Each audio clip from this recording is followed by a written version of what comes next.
तो देखते हैं ब्रो, डेंसिटी और रिलेटिव डेंसिटी क्या होता है। डेंसिटी को हिंदी में बोलते हैं घनत्व और रिलेटिव डेंसिटी को बोलते हैं सापेक्ष घनत्व। ठीक है, तो पहले देखेंगे घनत्व क्या होता है, डेंसिटी। तू एक एग्जांपल समझ कि तेरे पास दो बक्सा है, या फिर मान लेते हैं तेरे पास दो बैग है। मान लेते हैं ये हो गया बैग ए और ये हो गया अपने पास बैग बी। दोनों सेम बैग है, दोनों के अंदर सामान रखने का कैपेसिटी सेम है। ठीक है, लेकिन हम लोग क्या करते हैं, बैग ए में क्या करते हैं, रुई डाल देते हैं, कॉटन। और बैग बी में हम लोग क्या करते हैं, पत्थर भर देते हैं। ठीक है, रॉक। तो तू देखेगा ये बैग ए जो है जिसमें रुई डाला हुआ है वो हल्का है, और बैग बी जो है वो भारी है।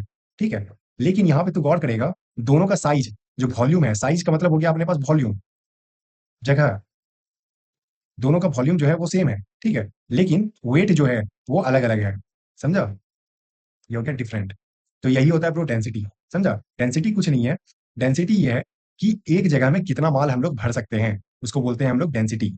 समझा। अब इसका फॉर्मूला देख, तो डेंसिटी का फॉर्मूला होता है मास बाय वॉल्यूम। मास का मतलब हो जाता है द्रव्यमान। समझ गया, द्रव्यमान क्या है, मतलब वजन कितना है। और वॉल्यूम होता है कि जगह कितना है अपने पास। और इसका यूनिट क्या होता है, इसका यूनिट होता है केजी पर मीटर क्यूब। ये मीटर क्यूब किसका यूनिट हो जाता है, वॉल्यूम का, और ये केजी किसका यूनिट हो जाता है, मास का। समझ गया ब्रो, इतना समझ गया। तो तू अब एक चीज और समझ कि अपने पास कॉटन है, रुई है। ठीक है, और एक साइड अपने पास है लोहे का गेंद, आयरन बॉल, इसको हम लोग लिख देते हैं आयरन बॉल। तो अब होगा क्या, दोनों का मास अगर हम लोग मान लेते हैं 100 ग्राम है। ठीक, बॉल का भी मास 100 ग्राम है, द्रव्यमान 100 ग्राम है, और कॉटन का भी द्रव्यमान 100 ग्राम है। लेकिन ये जो जगह छेकेगा, ये रुई जगह छेकेगा 1000 सेंटीमीटर क्यूब। समझ गया, लेकिन बॉल जो है वो भी 100 ग्राम का है, लेकिन ये जो जगह छेक रहा है, ये जगह छेक रहा है, मान लेते हैं 13 सेंटीमीटर क्यूब। समझा। तो अब इसमें से डेंसिटी किसका ज्यादा है, तो ये रुई का जो डेंसिटी है ये कम है। समझा, और बॉल का जो डेंसिटी है लोहे का वो ज्यादा है। तो यहां से तू क्या सीखा, तो यहां से ये सीखा कि जो कम जगह में ज्यादा वजन डाले, भार डाले, ठीक है, उसका डेंसिटी ज्यादा होता है। यहाँ पे कम जगह लिया लेकिन ज्यादा भार डाला आयरन का गेंद, तो उसका डेंसिटी ज्यादा है। समझ गया। और कॉटन जो है वो जगह ज्यादा छेका लेकिन हल्का है, तो उसका डेंसिटी कम है। समझ गया। अब हम लोग देखते हैं रिलेटिव डेंसिटी क्या होता है, इसको हिंदी में बोलते हैं सापेक्ष घनत्व। कहने का मतलब ये है, तो सबसे पहले बताते हैं डेंसिटी और रिलेटिव डेंसिटी क्या है। तो डेंसिटी बताता है कि कितना भारी है। समझ गया, डेंसिटी क्या बताता है, कितना भारी है। और रिलेटिव डेंसिटी बताता है कि पानी के मुकाबले कितना भारी है। समझा, इसको कॉपी में नोट डाउन कर। रिलेटिव डेंसिटी क्या बताती है कि पानी के मुकाबले कोई चीज कितना भारी है। समझ गया। तो यहाँ इसका फॉर्मूला क्या आ जाता है, डेंसिटी ऑफ सब्सटेंस, मतलब जिस चीज का हम लोग डेंसिटी नापना चाह रहे हैं, मान लेते हैं यहाँ पे अपने पास बॉल हो सकता है या फिर कोई भी वस्तु हो सकता है। ठीक, अब इसके डेंसिटी को हम लोग पानी के डेंसिटी से नापेंगे, तो वही लिखा हुआ है डेंसिटी ऑफ वाटर।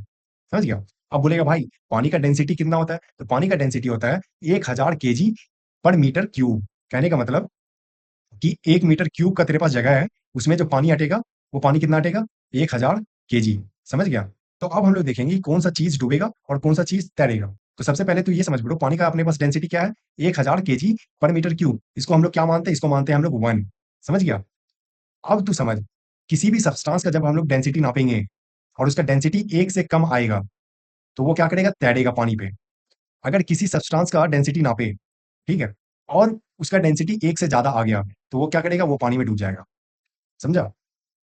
अब हम देखो एक एक करके समझाते हैं। तो सबसे पहले एग्जांपल में ले लेते हैं लकड़ी, जिसको इंग्लिश में बोलते हैं वुड। अब लकड़ी का रिलेटिव डेंसिटी क्या होता है, लकड़ी का रिलेटिव डेंसिटी होता है अपने पास 0.6। तो ये क्या करेगा, ये 1 से कम है।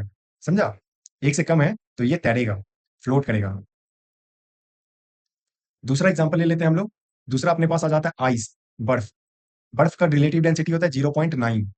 समझा कि नहीं। तो ये 1 से कम है, तो 1 से कम है तो ये भी तैरेगा। समझ गया। उसके बाद हम लोग ले लेते हैं पानी, वाटर। तो वाटर का तो रिलेटिव डेंसिटी 1 है, तो ये 1 के बराबर ही है, तो ये क्या करेगा, बीच में रहेगा। समझा। उसके बाद आ जाता है लोहा, आयरन। तो आयरन का रिलेटिव डेंसिटी कितना है, 7.8।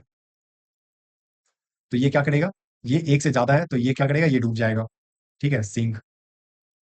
उसके बाद आ जाता है गोल्ड, सोना। गोल्ड का रिलेटिव डेंसिटी क्या है अपने पास, 19.3। तो ये 1 से ज्यादा है, तो ये क्या होगा, ये भी डूब जाएगा और बहुत तेजी से डूबेगा क्योंकि इसका रिलेटिव डेंसिटी ज्यादा है। अब तू समझेगा ये 0.6 0.9 ये क्या है ब्रो, ये समझा। तो ये समझ, जैसे मान लेते हैं बर्फ का रिलेटिव डेंसिटी क्या है, 0.9। तो ये हो गया अपने पास बर्फ का टुकड़ा। ठीक है, आइस। अब ये जो है, ये पानी के ऊपर जो है सिर्फ 10% रहेगा। और पानी के अंदर जो होगा वो 9% होगा, क्योंकि रिलेटिव डेंसिटी 0.9 है। तो कहने का मतलब 9 हिस्सा नीचे है पानी के और 1 हिस्सा ऊपर है, जिसका रिलेटिव डेंसिटी 0.6 है। तो कहने का मतलब 6 हिस्सा नीचे है और 4 हिस्सा ऊपर है। समझ गया? इसीलिए ब्रो क्या हुआ था, टाइटैनिक जो थी अपने पास जहाज, वो जब जा रही थी तो वो बर्फ से टकरा गई थी, आइसबर्ग बोलते हैं उसको, बर्फ के पहाड़ को, ठीक है? तो बर्फ नीचे ज्यादा था, क्योंकि रिलेटिव डेंसिटी इसका 0.9 है, तो मतलब 90% ये बर्फ पानी के नीचे है और 10% बर्फ ऊपर है। तो जहाज का जो कैप्टन थे वो देखे, अरे भाई ज्यादा बड़ा बर्फ नहीं है, छोटा ही है, निपट लिया जाएगा। लेकिन उनको पता क्या था कि 90% नीचे बर्फ है। तो गया, टकरा गया तो भाई उधर ही सब निपट गया। समझ गया ना हम लोग? उसके बाद तू देखेगा ब्रो, जब तेल और पानी को हम लोग मिक्स करते हैं तो तेल ऊपर ही तैरता है। समझ गया? पानी में मिक्स नहीं होता है। क्यों? क्योंकि तेल का जो रिलेटिव डेंसिटी है वो 0.9 है लगभग, तो एक से कम है ना? तो ये क्या करेगा, पानी के ऊपर तैरेगा। समझ गया? और यही एक रीजन है जिसकी वजह से जब हम लोग सलाद में तेल डालते हैं तो सलाद में है क्या, सलाद में पानी है। खीरा में क्या है, पानी है ना? प्याज में क्या है, पानी है। तो पानी और तेल मिलेगा नहीं, तो वही तेल ऊपर छतनाते रहता है। समझ गया? तो यहाँ पे हम देखो डेंसिटी और रिलेटिव डेंसिटी दोनों बता दिए। एक बार और समझा देते हैं। डेंसिटी होता है कि कोई चीज कितना भारी है, समझ गया? और रिलेटिव डेंसिटी होता है कि पानी के मुकाबले कोई चीज कितना भारी है।